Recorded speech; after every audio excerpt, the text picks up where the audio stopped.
My parents sold my car while I was at college because I don't need it. I got revenge by exposing their financial secrets to the entire family, and now they're desperate. Hey Reddit, buckle up. This story spans almost 2 years and involves betrayal, hypocrisy, and some poetic justice I didn't plan, but definitely don't regret. I-21F come from what people call a picture-perfect family. You know, the kind that looks good on Facebook but is quietly rotting behind the smiles. For years, my parents treated me like the responsible one, which really meant, we'll dump every burden on you because we know you'll handle it without complaining. Meanwhile, my younger brother, Caleb, 18M, was their pride and joy. He was the baby, the future of the family, and apparently could do no wrong. Spoiler alert, he could and did a lot. Part 1. The car.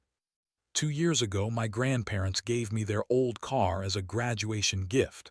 It wasn't fancy, a 2015 Toyota Corolla, but it was mine, paid off, reliable.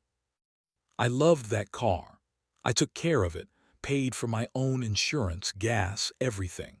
When I went off to college, about 3 hours away, I left it at home temporarily because my dorm didn't allow student parking. I told my parents I'd be back that summer and would take it then. They said no problem. Fast forward a few months later, midterms, stress, and dorm food hell, and I get a random text from my mom. We sold your car. You don't need it in college anyway. We'll buy you a better one later. I thought it was a joke. I called her immediately. No joke, they sold my car. Apparently, Caleb needed a vehicle for his senior year, and it made more sense for him to have one since you're not using it. Except they didn't give it to him. They sold it for $8,000. When I asked what happened to the money, my dad said, "We used it to fix Caleb's car situation and pay off some bills. We'll make it up to you." I was furious. That car was mine, title in my name, signed by my grandparents. But when I confronted them, they said I was being dramatic. My mom literally said, "It's just a car. You should be happy we used it for the family." Yeah, no. Part 2. The betrayal. I went to my grandparents about it, and guess what? My parents lied to them. They told my grandparents I gave permission to sell it. My grandparents were shocked. They were the most generous people I knew, and I didn't want to cause a family war, so I told them not to worry. But inside, I was livid. That summer when I came home, things were awkward. Caleb had a new used car, not my old one, and my parents acted like nothing had happened. I worked 2 part-time jobs that summer to buy another cheap car for myself. My parents mocked me for wasting money. That's when I decided I'm done being the doormat. Part 3. The discovery. During that summer, my mom asked me to help her with some financial stuff because I was good with computers. They wanted me to help organize their tax documents and family bills. So while sorting their files, I noticed something weird. They had taken out a home equity line of credit, HELOC, against my grandparents' house. The same house my grandparents had co-signed for years ago to help my parents buy. Turns out, my parents had been secretly borrowing against the house without my grandparents knowing.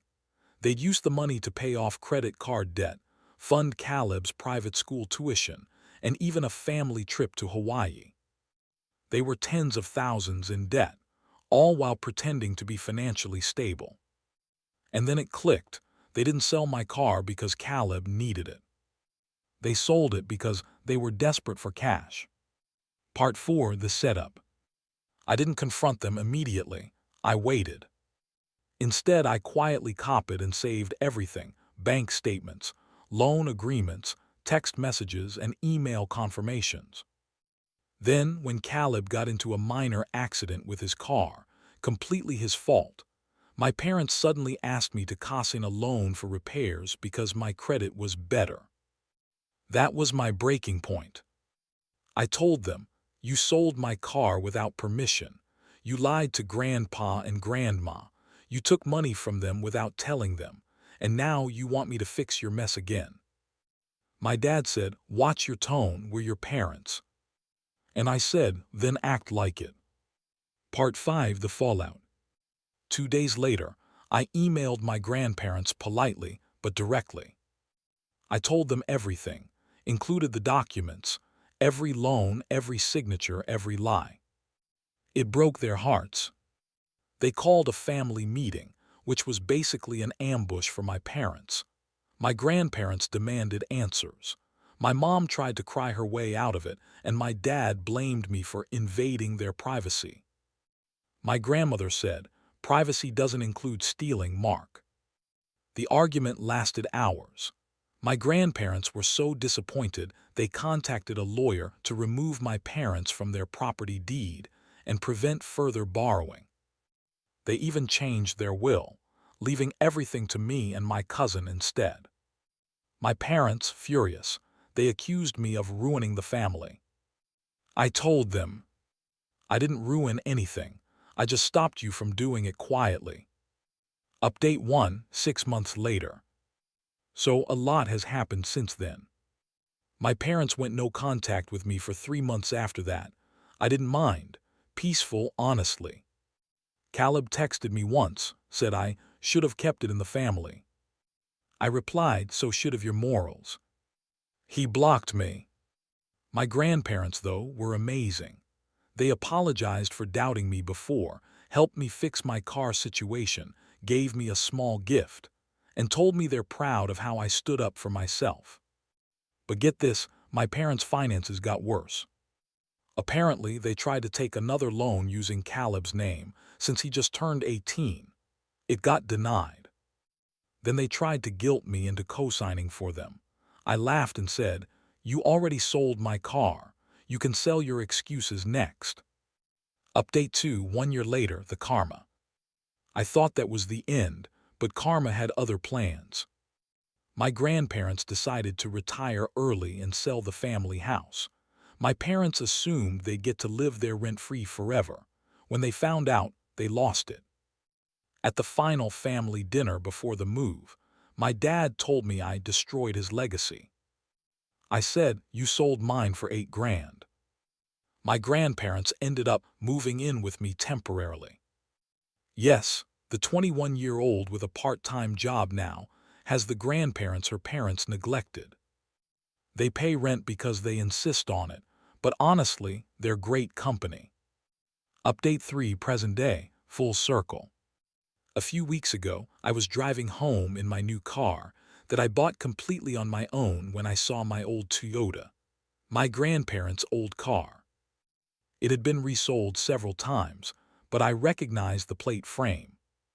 For a moment, I felt that old anger rise again, but then I realized I'm free.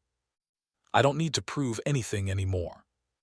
My parents still try to paint me as ungrateful to relatives, but most of the family knows the truth now. My grandparents make sure of that. And Caleb. He's working part-time, still living at home, and constantly complaining about how unfair life is. He posted on Facebook last week. Some people are born lucky. Yeah, lucky enough not to have their car stolen by their parents. Final thoughts. Hear what I learned. Family isn't defined by blood, it's defined by respect. And once that's gone, you owe them nothing. I still love my parents, I just don't trust them. And the best revenge. Living well.